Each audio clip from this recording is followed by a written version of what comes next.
ప్రభుత్వ జూనియర్ కళాశాలలో విద్యార్థులకు నాణ్యమైన విద్యను అందించే వారి ఉజ్వల భవిష్యత్తుకు బాటలు వేయడంలో అధ్యాపకుల పాత్ర అత్యంత కీలకమని జిల్లా కలెక్టర్ రాజశ్రీ షా పేర్కొన్నారు. మంగళవారం జిల్లా కేంద్రంలోని స్థానిక జిల్లా ఇంటర్మీడియట్ కార్యాలయంలో మ్యాథ్స్ లెక్చరర్లకు నిర్వహించిన ప్రత్యేక ఓరియంటేషన్ కార్యక్రమంలో ఆయన ముఖ్య అతిథిగా హాజరయ్యారు.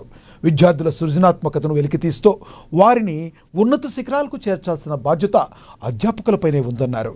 కేవలం పాఠ్యాంశాలను బోధించడమే కాకుండా మారుతున్న కాలానికి అనుగుణంగా సాంకేతిక పరిజ్ఞానాన్ని అందిపుచ్చుకుంటూ ఉపాధ్యాయులు తమ నైపుణ్యాలను నిరంతరం పెంపొందించుకోవాలని సూచించారు.